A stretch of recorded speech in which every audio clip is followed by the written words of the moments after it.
Welcome to a very special episode of Cheap Shots, our first part in a series titled 50/50s.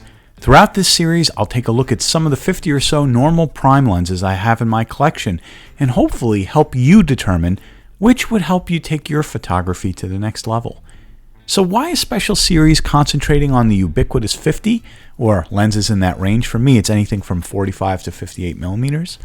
Well, there are no vintage lenses that are more important, more flexible, and more prevalent than the so-called normal lenses.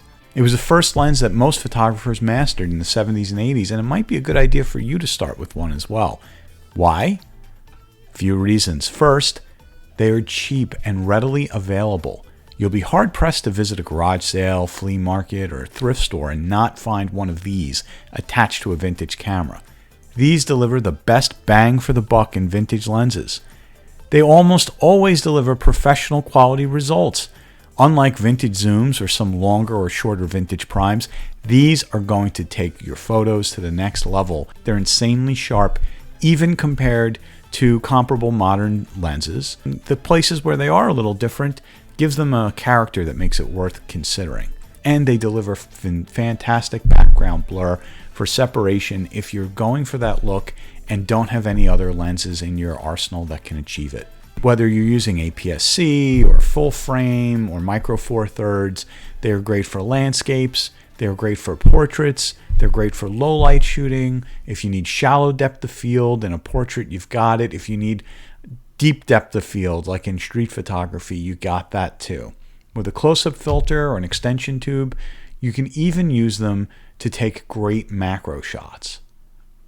Unless you need a fast autofocus or an extreme telephoto or wide angle for a very specific reason, your 50 can probably do 80% of the photography that you need to get done. If you like vintage photography for the history or the experience or even the nostalgia, you know the 50s were the standard lens that came with all those classic vintage cameras of yore. So use them the way everyone, whether they were pros or budding amateurs, did back in the day. Maybe it's the same camera or lens your mom or dad used, or a grandparent. These 50s are often, not always, but often, small, inobtrusive, easily carried. Even when I had a pro vent to shoot with thousands of dollars and autofocus zooms that weighed pounds each, I would throw a fast 50 in the bag for those moments when you need something that's quick and you can focus precisely on your own. Let's take a look at the lenses we're going to review today.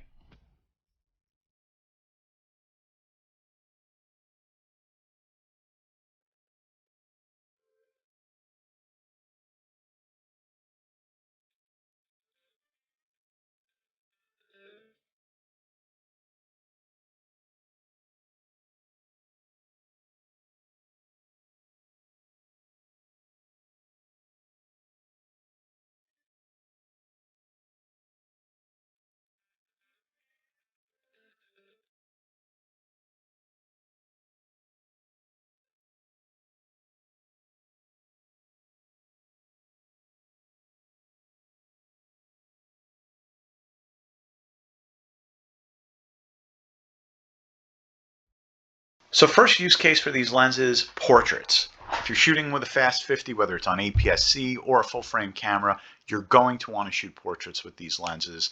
It's a great way to use a vintage lens. It's going to give you that interesting vintage look, and it's going to get you down to these fast apertures without breaking the bank.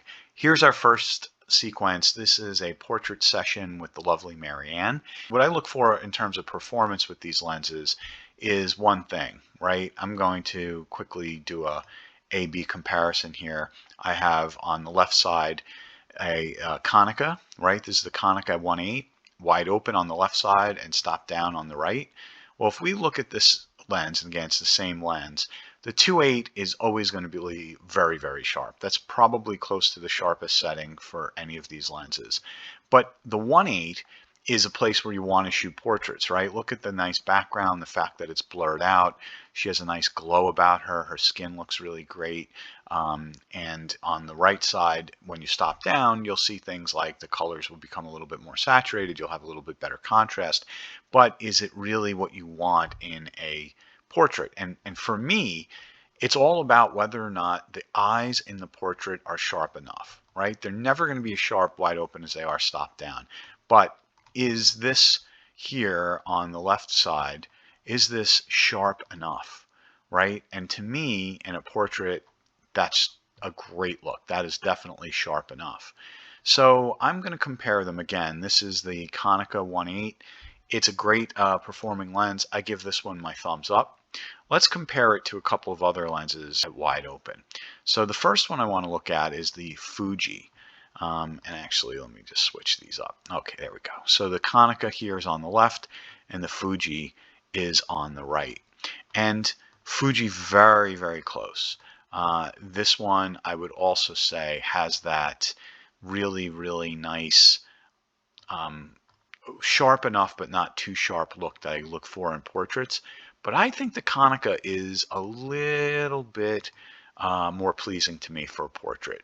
And it's partially that sharpness, but it's also the background.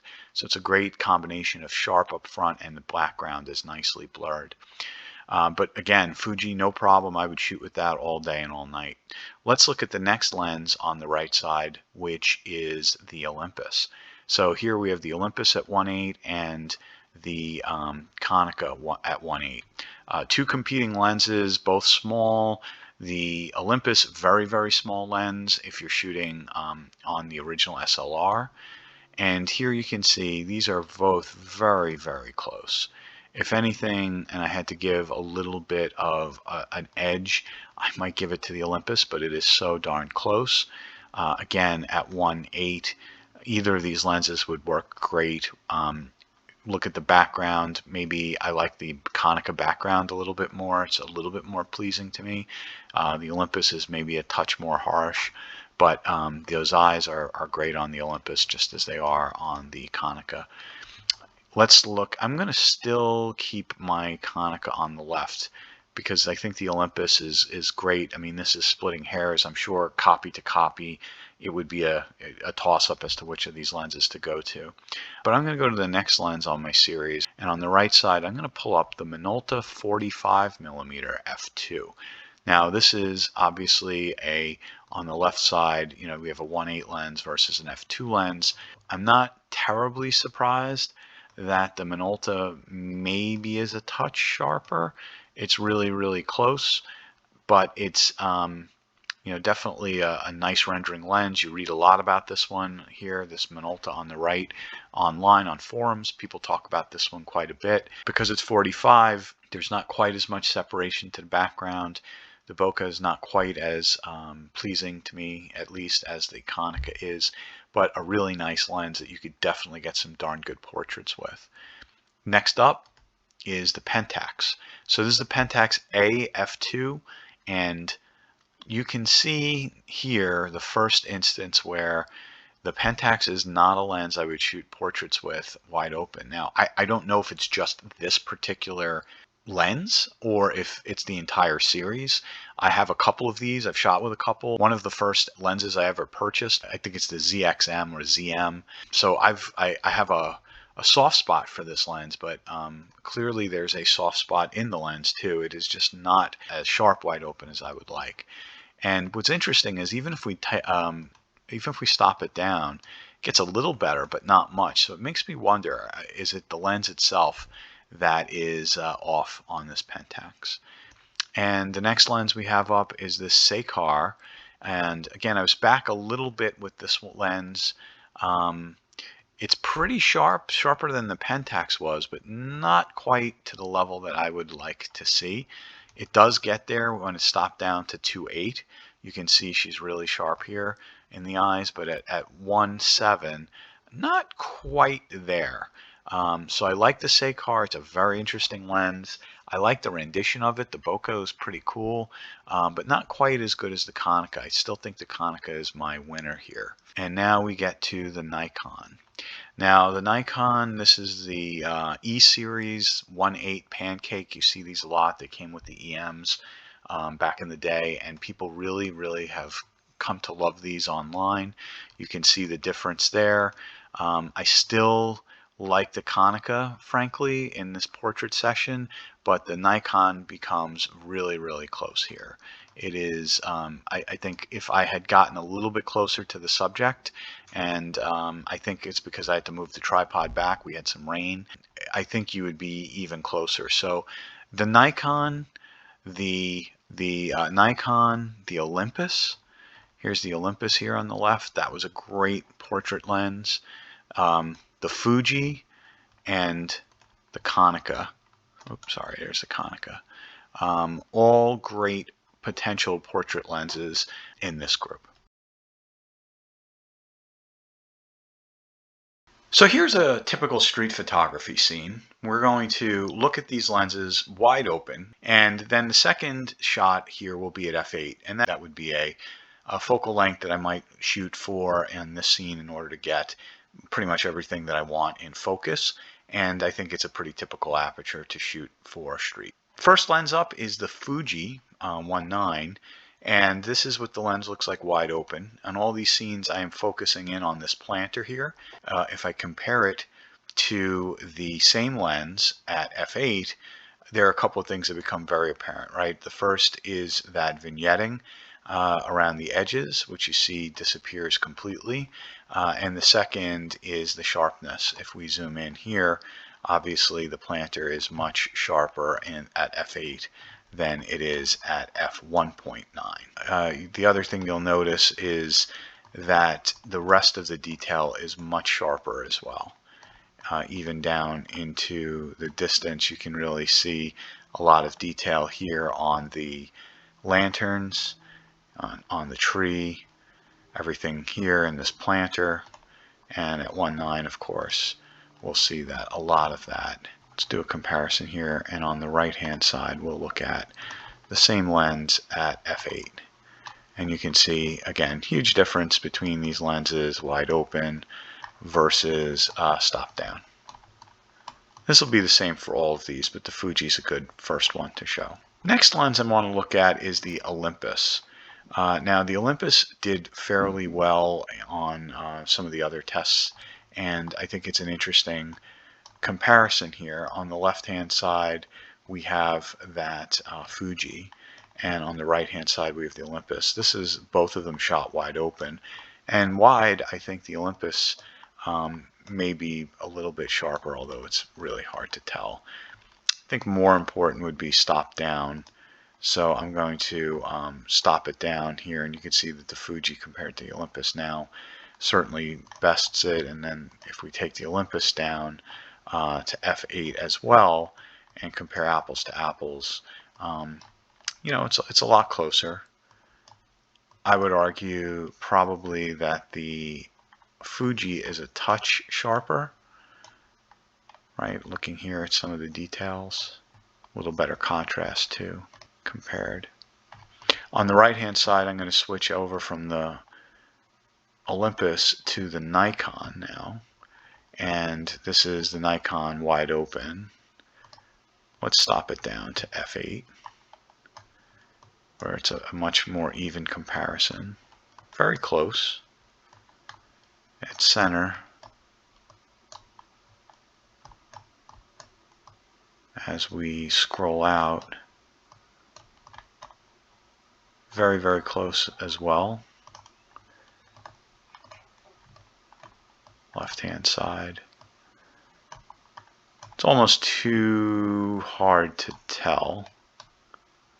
You know, if we go all the way into these hours of operation in the corner, maybe the Fuji's just a tiny bit sharper, but that is very, very hard to tell. Now let's take a look at the Minolta. And if you were looking for a nice, inexpensive, inobtrusive street photography lens, this Minolta 45 f2 is a great lens to choose. I still think it's a pretty close toss-up, and if anything, I might give a tiny little bit of edge, especially in the corners, to the Fuji here on the left side. But it is very, very close. The next one that we'll focus in on the right, I'm going to put the Konica. Again, that's it wide open. Stop down. A little bit cooler rendering than the Fuji. Very sharp lens too. Looking here, you can really see the difference. It's very close in the street scene. Maybe the Konica is slightly better than the Fuji, although the Fuji, looking up at the bricks, maybe the Fuji still owns it in corner-to-corner sharpness. Let's take a look at the Sakar. No slouch. Again, a little bit cooler rendering. That's pretty sharp. Not quite as sharp as the Fuji. Little hard to tell, but not bad. Maybe, look at the fire hydrant there. Maybe not quite there, but still a pretty good showing.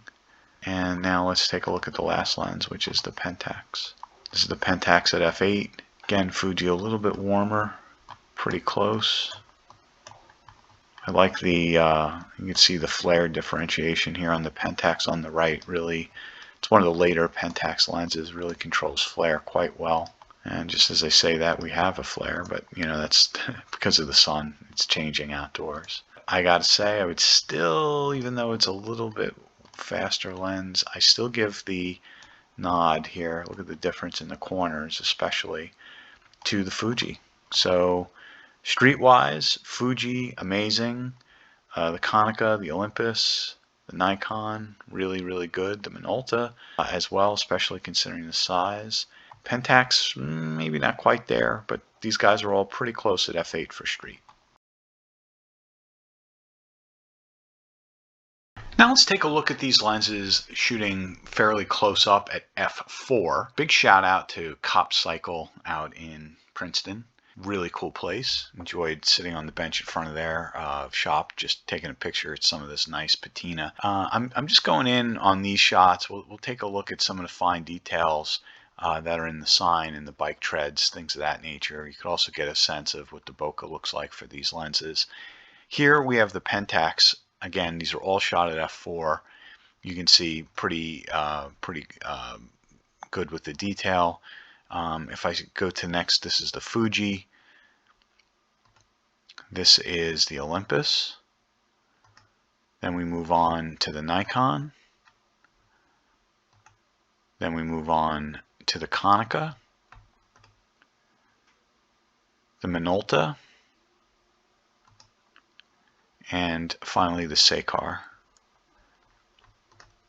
So again, starting with the Pentax, I'll do a split screen here, and we'll do on the right hand side, we'll compare the Fuji. Now, Fuji was sort of the odds-on winner here on the right hand side in the street photography piece, and you can see just a little bit more detail up close. Was also a lot sharper for the portrait session, and here you could really see the difference in detail that comes out of the Fuji, which I would consider as one of the best performers versus the Pentax on the left. And I'm going to switch it up against the Olympus, and now you see a much more even comparison. Looking at the patina, looking at that sign there, I still think that on the right hand side, the winner. Let's compare it to the Nikon. Very close. I think the Fuji has a little bit better contrast. Fairly new lens comparatively, so the coatings may be performing better in that wrought iron. Let's switch it out now for, on the left side, the Konica.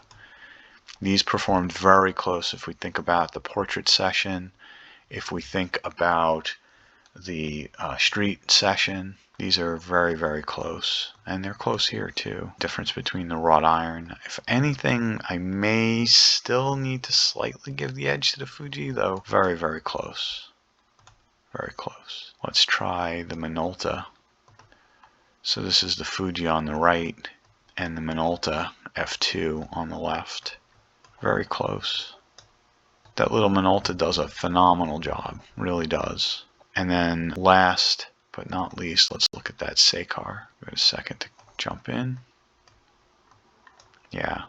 So if I had to rank these, Fuji is really, really strong here on the right side. I'd probably rank them as the Fuji first, probably that Konica next, followed by that Minolta, the Olympus, the Nikon, and the Sakar, and the Pentax. So I learned a lot in today's session. We confirmed a few expectations, and there were a couple of surprises. Individual lenses of this age may vary. Your copy may be sharp where mine isn't, or vice versa. Condition means a lot. Someone may have taken a lens apart without properly seating the elements, or there could be fungus or separation. Even adapters can make a difference. If one isn't perfectly square or doesn't allow a lens to get to infinity, it won't be as good as another. So take all of these results with a grain of salt. So, which should you pick? If I had to leave the house with just one lens, I picked the Konica 50mm f1.8. It gave my favorite rendering for portraits, and it does a great job on landscapes and close-ups when stopped down. It isn't the closest focusing of all, but it's not the farthest either. And overall, I think it's a great choice. After some initial tests, I had originally thought that the Fuji X-Fujinon 50mm f1.9 would be my go-to lens. It is a real surprise to me. It's better than the more popular lenses that I expected to dominate, and it seems to have a very nice coating. Perhaps it's a little newer than some of the others. But the rendering in the portraits was so nice. In landscape or street shooting, it's sharp across the field, stopped down from edge to edge. The Nikon Series E has a really nice build quality. Even though the Series E was more of a consumer-grade lens group, it was excellent in all the tests. It would make a really nice all-around lens here. In real-world use, there's nothing I could point out as an obvious flaw. I'd be happy to shoot with one. The Olympus is another winner. Although not as tiny once you put it into the adapter, it's still light and a joy to use. I loved the portrait rendering. Honestly, it may have been my favorite. And stopped down, it delivers great results. That little Minolta 45mm is well regarded online, and in anecdotal reviews, everyone loves it. And I can see why. It's not the best in any of the tests, but it's near the top in all of them. It's sharp, contrasty, tiny, and readily available. I don't know who makes the Sakar, but it feels like it's a Ricoh 50mm 1.7 or a Sears version of that lens. They just look the same. Maybe it was Konica. Seems very similar to the Pentax lenses, so maybe they were involved somehow. It performed okay, considering that it's the fastest lens in the group, and when you stop it down to f2, it really did fare very favorably to the other lenses. The biggest surprise / disappointment for me was the Pentax-A f2. I love Pentax K-mount lenses, and the 35 f2 and the 50mm f1.4 are two of my favorite lenses. Maybe I got a bad copy, but I always thought this was a good one. It's pretty weak though compared to the others, even when it's stopped down. And at that point, I don't know that it would be worth the $25-30 it would cost to buy it.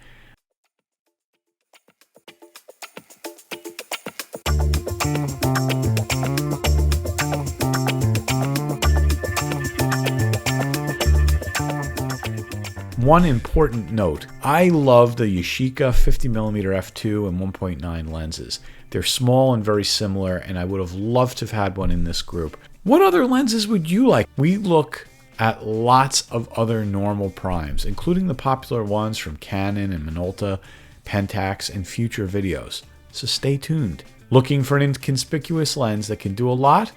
Well, for less than $50, any one of these lenses will really push your photography into a new direction. And it'll be a ton of fun to shoot. So, what are you waiting for? Grab a nifty 50 vintage lens and take some great cheap shots.